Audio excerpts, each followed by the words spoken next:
Hey everybody, how are we today? This wonderful evening on Sunday night. We are lucky enough to have Olympic softball great Michele Smith here today. Say hello, Michele. Hello, everybody. Thanks for having me, Kevin.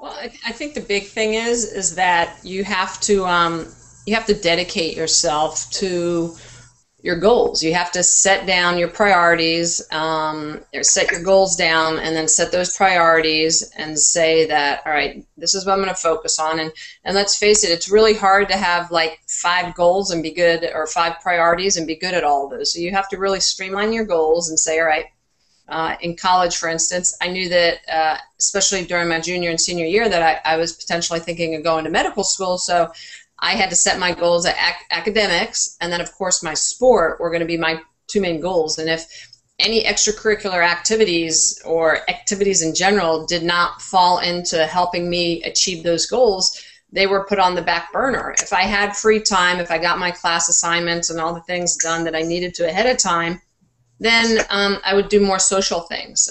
If I put in my extra work before practice or after practice was over, or off the field type of work, if I had all that done and I had extra time, then I would do those extracurricular activities. So I think really it's prioritizing what's important. And I think one of the things that I like to say, one of my favorite quotes that I tell people is that sometimes you have to give up what you like in order to have what you love. And a lot of people don't do that. You know, they want to like everything. But if you really love something, if you really have goals that are important to you, sometimes you have to give up what you like in order to have what you love.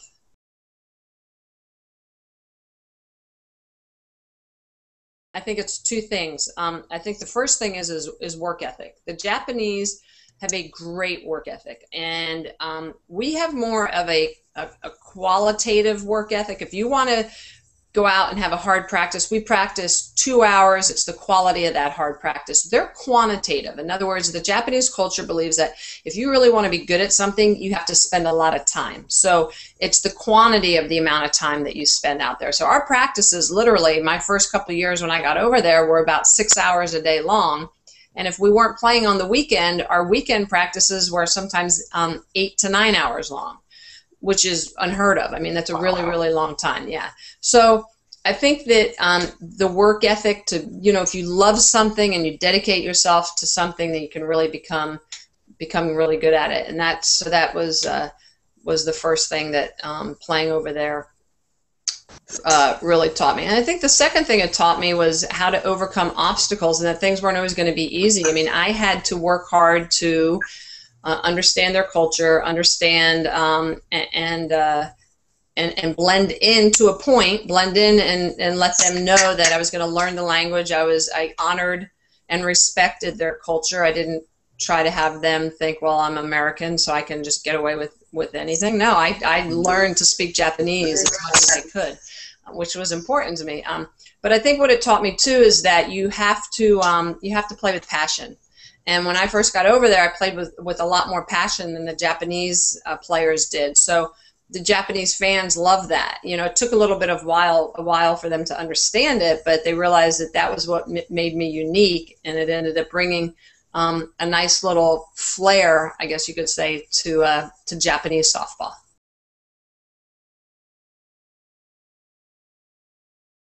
Wow, that's a good question. I think my biggest personal accomplishment is realizing that my successes that I had in softball gave me a platform to be able to make a difference in my personal life, or I like to call it my legacy. So in other words, how people are going to remember me. And a lot of times as athletes, we're so focused on the numbers and the wins and the loss that we forget that the sport, for me, softball is what I do. It's not who I am. And a lot of times people associate what they do as who they are, and that's not really the case. So I look back and I tell people all the time, I ask the question, who won the Super Bowl last year? Who won the World Series last year? Those are 2 of the biggest sporting events in the U.S., and a lot of people have to go, wait, who won last year? They can't remember. So yes, your success on the field is important because it gives you a platform. But really, to me, what's most important is the legacy you leave behind, who you are as a person. What kind of a difference are you going to make? And so for me, my biggest personal accomplishment is the fact that I am able to support one of the charities that I love, which is Softball for Hearts. We help families who have children that need heart transplants. And that's a huge thing for me because I'm able to give back. And another thing, kind of related to the question going back to Japan, is that I believe that living in Japan with so many people, it helped me become more aware of how my actions as a person and as a player, how did they affect other people? Because Japan is so densely populated that you learn to think about other people before yourself. So you have more of a selfless type of a view, and it helps you, in my opinion, become a better teammate and a better person because you're working on building up the people around you. When you build up the people around you, in turn, you're then lifted up.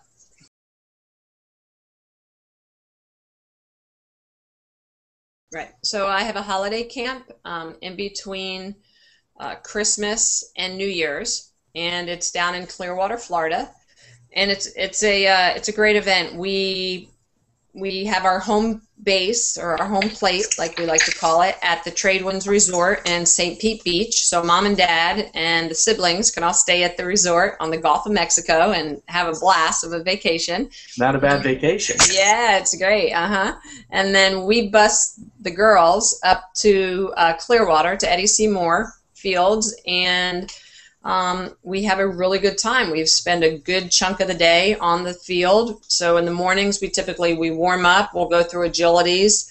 We'll then work on defensive situations. So if you're an infielder, you're going to work with the infielders. We bring in college coaches. If you're a pitcher, you're going to work with me and other college coaches. So it's position specific. We work everybody with the defense. Before lunch, we have a great lunch. We sign autographs. We have some fun. And then in the afternoon, we work on our offensive skills. And then depending upon the amount of time that we have and what day it is, we do game situations or games themselves, as well as incorporating the offensive drills and offensive type of schedules. We get back on the bus. We go back to the Tradewinds Resort. We have dinner, and then there's after-hours activities. Some of them are a dive-in movie. Others are glow-in-the-dark volleyball. There's all sorts of stuff, and when we get back in time, we also play what I like to call softball on the beach, where we play with a Jugs light flight ball, and we play some pickup games actually right on the beach, right, with the Gulf of Mexico behind us. It's just an amazing atmosphere and a ton of fun. Go. Yeah.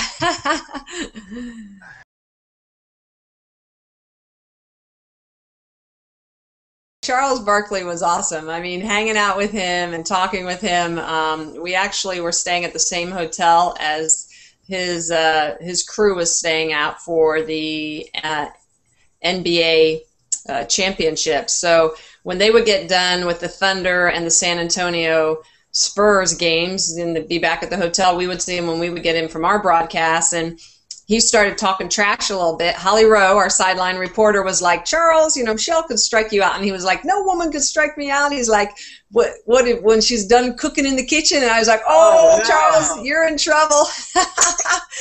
And then we got into a texting battle back and forth. He would text me and he'd be like, choo-choo. He's like, there's a train on the tracks, get out of the way. And every once in a while I get another choo-choo text from him. And so I'd text him back and I say, well, I see the caboose, where's the engine? And, so we would give each other a hard time back and forth. And then so finally the showdown was on, and both TBS and ESPN came out and filmed it, and it was a lot of fun. Charles is a great guy. It was the same thing, though, with John Kruk a couple of years ago when I threw to him at the College World Series.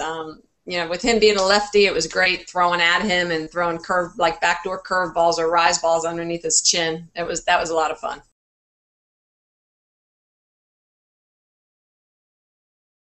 I was basically known as a rise ball pitcher, so I had a really dominating rise up in the zone, and being a left-handed pitcher, I would throw it up and cut up and in underneath right-handed batters, and I also learned to kind of cut it up and in under the left-handed batters as well. So that pitch was dominating because I really learned to pinpoint control it.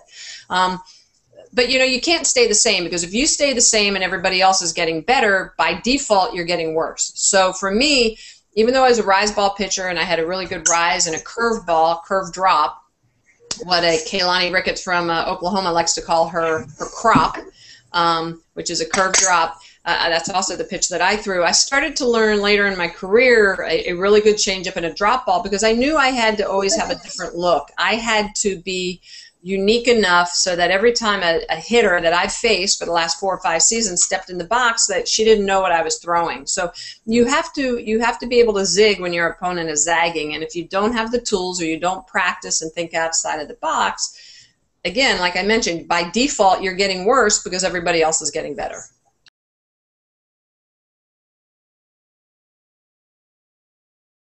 Okay. Well, Chris, question. I think the big thing for me is that the Polstein family, who own Rip It, were interested in what product was going into the hands of the end user. And a lot of companies end up worrying about the bottom line, and the business aspect of it is more important than the product that they are selling. And with the Polsteins, the first thing I noticed right away is they put a bat in my hand and said, swing this. What does it need? How do we need to tweak it? To the point where they shipped me stuff back and forth in Japan, because I was still playing professionally in Japan. I would get bats, I would swing it, I'd write them back and say, we need to increase the size of the sweet spot, we need to change the grip, I think we need the barrel to have a little bit slighter taper. I mean, anything that I said, if we can change this, let's try that. So my whole point is that the Polstein family and the Rip It family in general are really concerned with what do you want, and a lot of times I'm the voice of the end user, and can give my knowledge and expertise on the game, and so that Rip It can put out the best product possible. And I think our company, I think we've done that the last couple of years, and that's the reason why the company is growing so fast.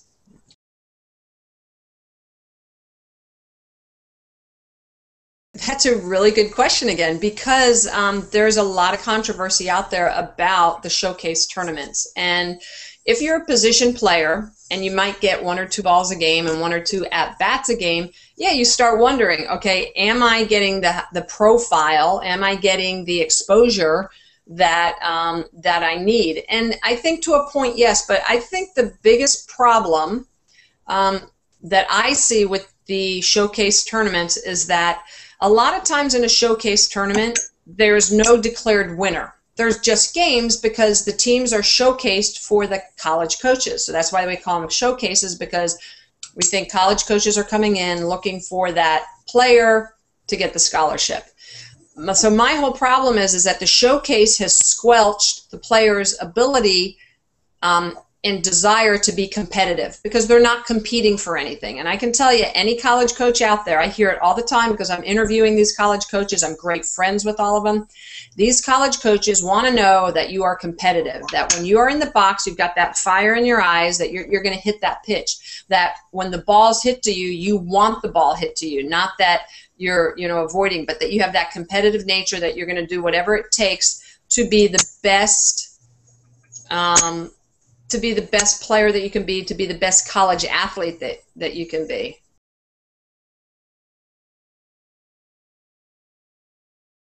Well, I think the big thing is that it's got to be a combination of both. You've got to be able to be serious, but you have to have fun. And a lot of times when you're having fun, you play a lot better. You're more relaxed, and that's what's important. So it can't be, all one way and not the other. So that we talked about that balance. So yes, you've got to be intense. You got to really want to work hard, but you have to enjoy what you're doing out there. So I think it's that combination. That's why I think a lot of times we talk about that clown or that kid on the team that pulls the pranks and all that. You have to be having a really good time, and I think again that's what's important. So serious, and you know when to be serious, but at the same point you are and you know when to work hard, but you also know when, hey, okay, the team's tight, we need to laugh a little bit and loosen up. Great. All right, let's get into.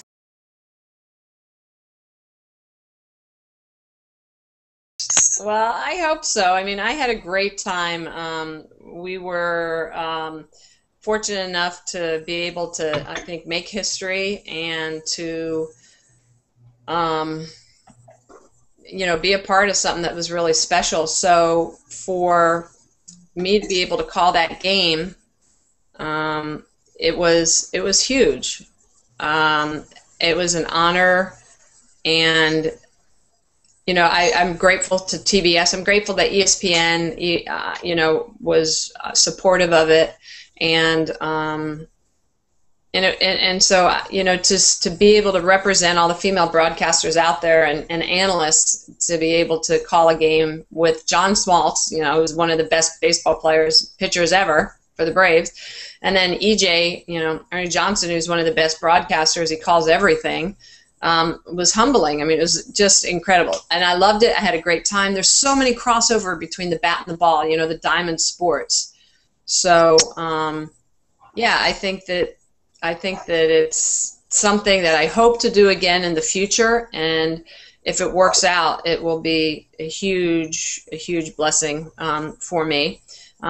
So I'm hoping that either ESPN or TBS will call me back and say, hey, let's do this again.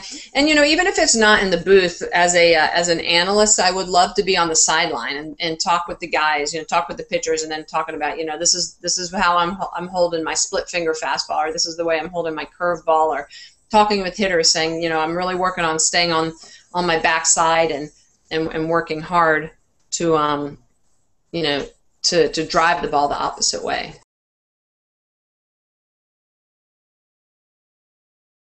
I think the big thing is that if you're passionate about what you're doing and you love it, then continue to do it. Don't let anyone steal your dreams. Don't let anyone deter you or tell you can't do it. And don't be afraid to work a little bit harder. Spend 30 minutes extra after practice. Come to practice 15-20 minutes earlier. Take an extra 50 balls off the tee.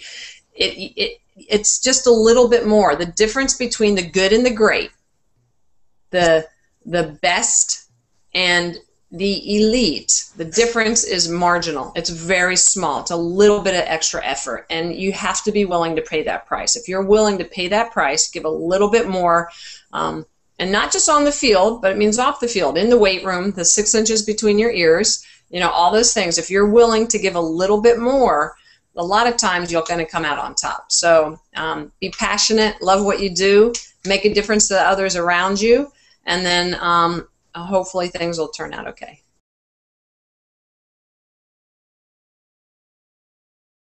Wow.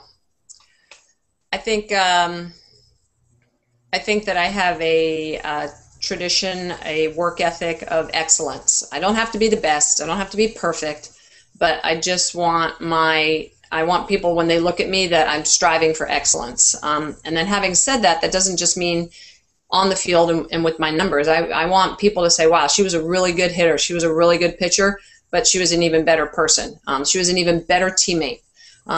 She was even better and more charitable than what she needed to be. Because I think that those are the things that people, again, those are the things that remember. When you touch a human being and it makes a difference to them, there's a really good chance they're going to go on and want to make a difference to someone else. So for me, that to me drives the greatest impact, is that human interaction and, being the best person that you can be. Don't get me wrong, if you step in the box, I'm going to strike you out, but or at least try to.